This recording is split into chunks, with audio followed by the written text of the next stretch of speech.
तो जैसा कि आपको पता है, कल एक बार फिर कांग्रेस ने एक बड़ी ऐतिहासिक भूल की है। प्राण प्रतिष्ठा जो राम मंदिर का हो रहा है, उससे अपने आप को एक बहाना देकर बाहर कर लिया है। तो इस विषय पर हमारे सीनियर राष्ट्रीय प्रवक्ता श्री सुधांशु त्रिवेदी जी अपना वक्तव्य रख रहे हैं। तो सुधांशु जी, आप आरंभ करें। शुरू करें।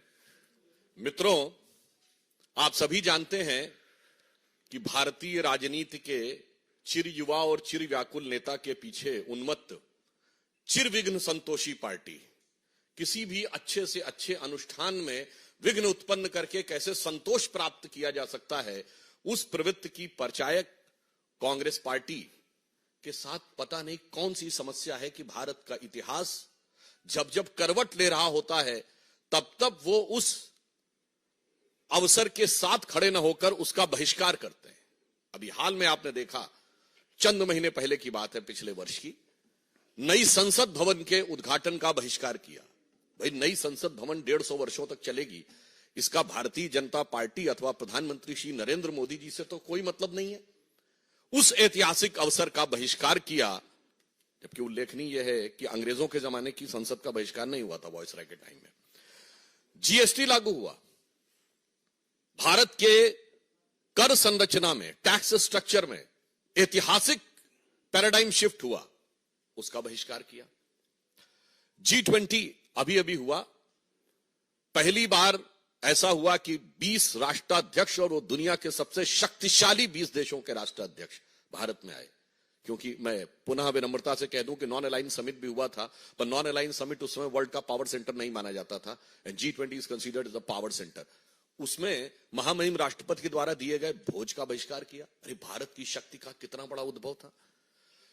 हमारे पूर्व राष्ट्रपति रामनाथ कोविंद जी और द्रौपदी मुर्मू जी के अभिभाषण का बहिष्कार किया, जबकि वो हमारे राष्ट्र के प्रथम नागरिक हैं, परंतु ये एक संयोग की बात थी। देखिए, एक अनुसूचित जाति से थे, एक अनुसूचित जनजाति से थी, इसके बावजूद आपने बहिष्कार किया। और अभिभाषण का बहिष्कार करके आपको मिलना क्या था, यह भी बहुत स्पष्ट था। याद करिए, कारगिल विजय दिवस 2004 के बाद 2009 तक नहीं होता था। क्यों कांग्रेस ने बहिष्कार किया था कारगिल विजय दिवस का? भारतीय जनता पार्टी के प्रखर प्रतिरोध के बाद आधे अधूरे मन से रस्म अदायगी के लिए 2009 के बाद शुरू किया, और अब हम उसको गर्व के साथ मनाते हैं। जब मई 1998 में पोखरण विस्फोट हुआ अटल बिहारी वाजपेयी जी की सरकार के नेतृत्व में, कांग्रेस ने 10 दिन तक बयान ही नहीं दिया, और फिर उसके बाद भी नकारात्मक प्रकार की प्रक्रियाएं, जबकि भारत ने पहली बार ये कहा था कि we have declared, now we have become the nuclear state. कितना बड़ा ऐतिहासिक परिवर्तन था, परंतु उसके भी ये विरोध में खड़े हो गए। और तो और, पूर्व राष्ट्रपति प्रणब मुखर्जी जी, जो आप ही की पार्टी के थे, उनके भारत रत्न समारोह का बहिष्कार कर दिया। इसी बहिष्कार के चलते हुए जनता भी क्रमशः उनको सत्ता से बहिष्कृत करती चली जा रही है, परंतु उनकी बुद्धि परिष्कृत होने का नाम नहीं ले रही है। आज जब अयोध्या में श्री रामलला विराजमान की प्राण प्रतिष्ठा होने जा रही है, और उस समय एक बार पुनः कांग्रेस ने अपनी उसी प्रवृत्ति के अनुरूप, क्योंकि यह भारत के इतिहास का ऐतिहासिक पल है। यदि आजादी 800 साल की गुलामी के बाद हमें मिली थी 1947 में, यद्यपि कांग्रेसी कहते हैं 200 साल की गुलामी, हम कहते हैं 800 साल की गुलामी, तो ये 500 साल के संघर्ष के बाद भारत का वह स्वाभिमान उभर कर सामने आने जा रहा है, जिसके के लिए सरदार पटेल ने कहा था सोमनाथ मंदिर की प्राण प्रतिष्ठा के समय कि जब जब भारत स्वतंत्र हुआ था तो सोमनाथ की अट्टालिकाओं ने आकाश को छुआ था। और उस अवसर पर यहां एक बात और स्पष्ट करना चाहता हूं, कांग्रेस अपनी प्रवृत्ति के अनुरूप है। मैं आप लोगों के सुलभ संज्ञान के लिए कोट करना चाहता हूं कि जब सोमनाथ मंदिर की प्राण प्रतिष्ठा हो रही थी, तो जवाहरलाल नेहरू जी ने 24 अप्रैल 1951 को जाम साहब दिग्विजय सिंह, जो कि उस समय सौराष्ट्र के प्रमुख थे, यानी like technically the chief minister, और उन्होंने जब इनवाइट किया तो नेहरू जी ने क्या लिखा था मैं बताना चाहता हूं, इसलिए कि कांग्रेस उसी परंपरा में चली आ रही है।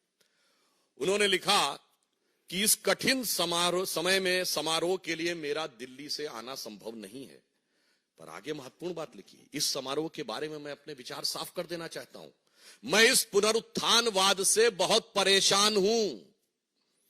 मेरे लिए बहुत कष्टकारक है कि मेरे राष्ट्रपति और मेरे कुछ मंत्री और राज प्रमुख के नाते आप, राज प्रमुख मतलब उस समय चीफ मिनिस्टर के नाते आप, सोमनाथ के इस समारोह से जुड़े हुए हैं और मुझे लगता है कि मेरे देश की प्रकृति के अनुरूप नहीं है और इसके परिणाम अच्छे नहीं होंगे।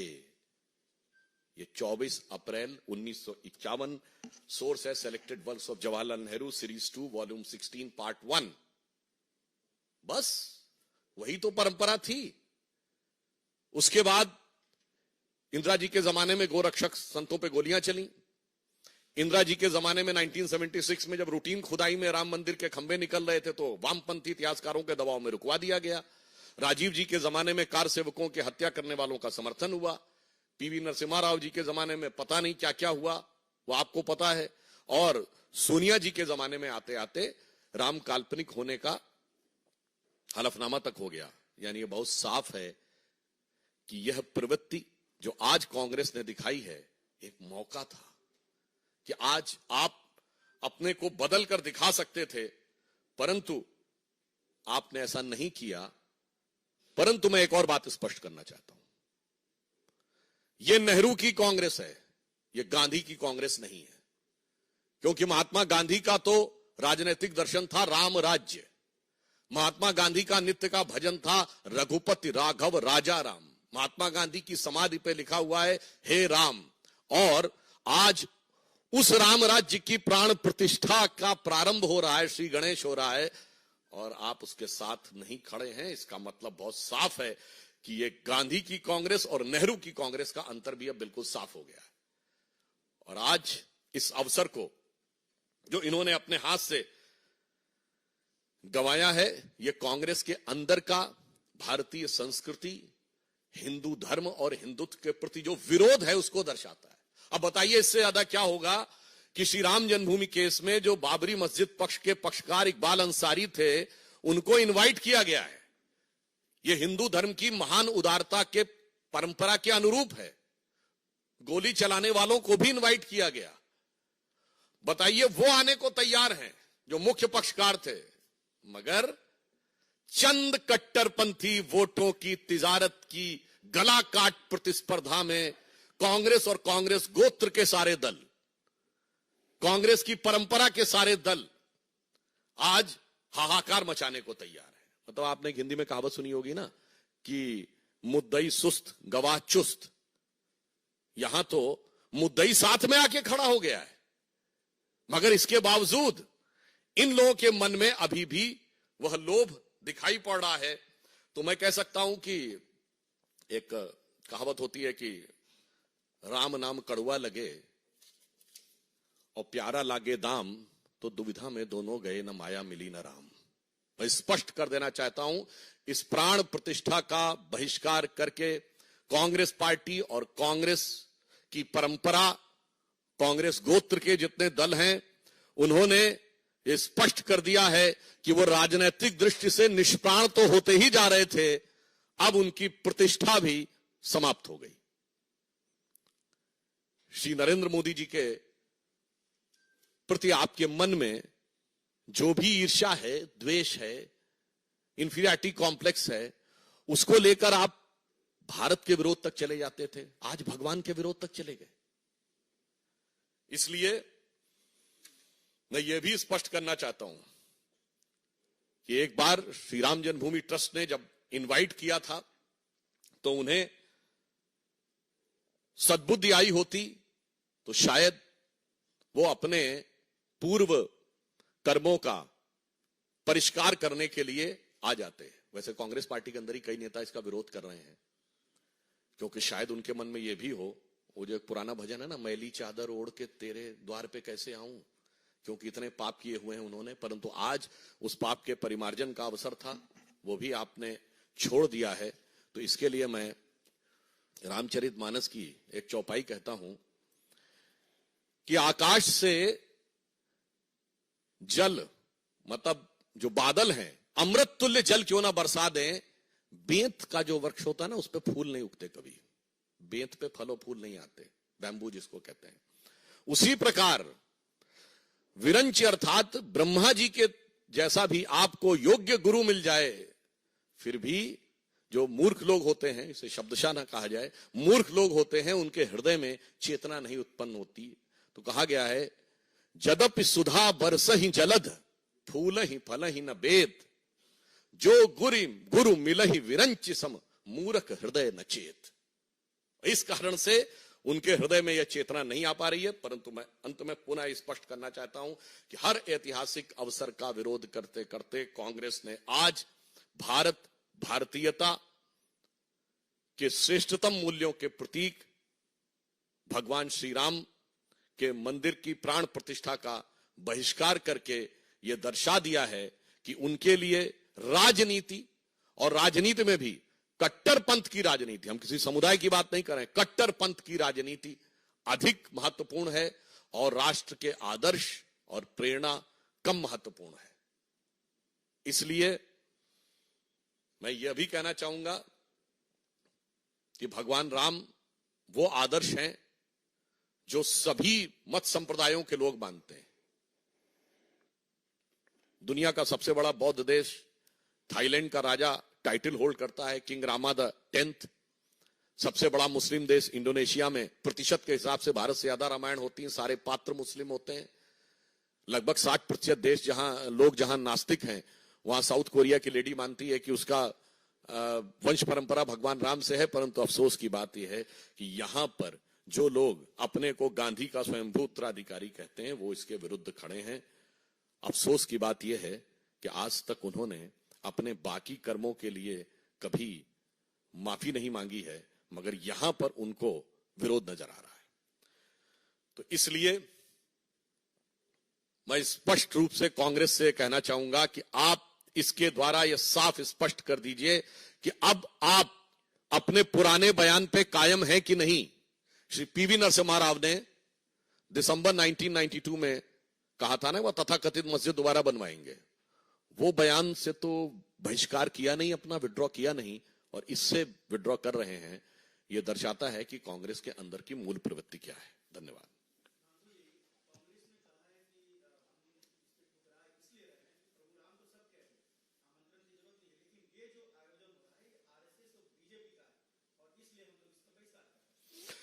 देखिए, यह आयोजन श्री राम जन्मभूमि ट्रस्ट के द्वारा हो रहा है, और भगवान के द्वार पर अपना पराया किसको नजर आता है? भगवान के द्वार पर इस दल और उस दल का कौन नजर आता है? परंतु हमने तो कभी नहीं कहा कि श्री राम जन्मभूमि के विरोध में आपके नेता वकील का चोला ओढ़कर खड़े होते थे।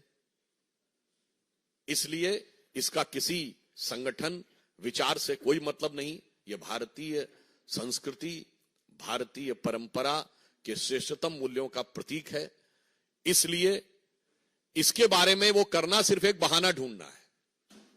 जैसे किसी को कोई कार्य न करना हो तो वो बहाना ढूंढता है कि किस आधार पे हम इस चीज के में अवरोध उत्पन्न करें। तो चूंकि ये सदा सर्वदा से अवरोध उत्पन्न करते रहे थे, तो अंतिम समय पे भी कुछ ना कुछ विघ्न उत्पन्न करने का प्रयास कर रहे हैं।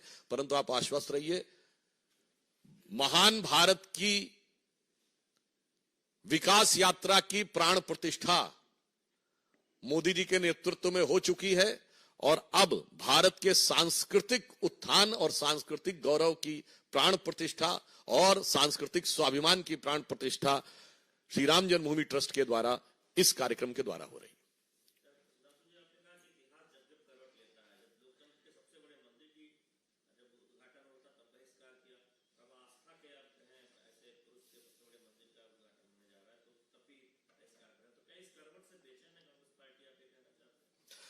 देखिए, ऐसा है कि एक चौपाई है, सकल पदार्थ हैं जगमाही, कर्महीन नर पावत नहीं। तो सभी अच्छे अच्छे अवसर संसार में उपलब्ध हैं, परंतु कुछ लोग जो अपने कर्म से हीन होते हैं, उन्हें प्राप्त नहीं होता। इसलिए हर ऐतिहासिक अवसर पर भागीदार बनने से कांग्रेस वंचित रहती है और उसका विरोधी के रूप में खड़ी हो जाती है।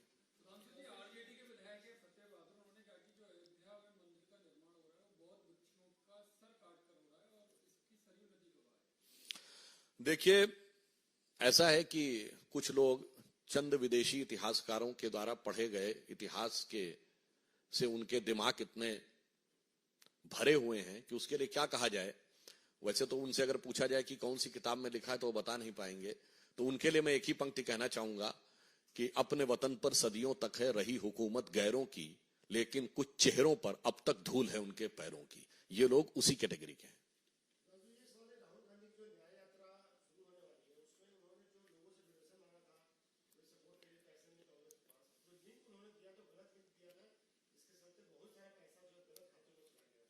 देखिए, यही तो प्रॉब्लम है, कांग्रेस सत्ता में रहे या प्रतिपक्ष में रहे, वो खातों का लिंक जो है हमेशा गलत ही होता है।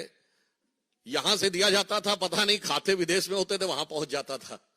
वो नेशनल हेराल्ड का दिया गया हो कौन से खाते में पहुंच गया जाके। तो इसमें कोई आश्चर्यजनक बात नहीं है। ये तो इधर का माल उधर और उधर का माल इधर करने वाली कांग्रेस की पुरानी प्रवृत्ति के अनुरूप है।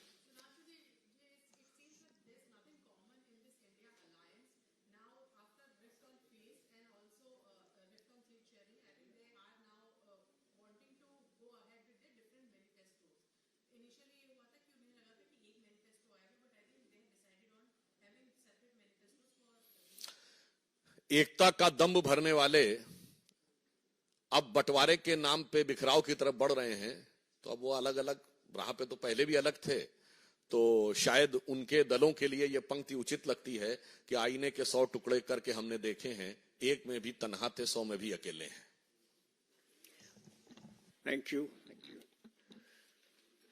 तो जैसा आपने देखा, जो लोग न्याय यात्रा निकाल रहे हैं, जब भगवान राम को न्याय देने की बात आती है तो कितना घबरा जाते हैं, कितना विचलित होते हैं। ये कांग्रेस की हकीकत है, ये उनकी सच्चाई है।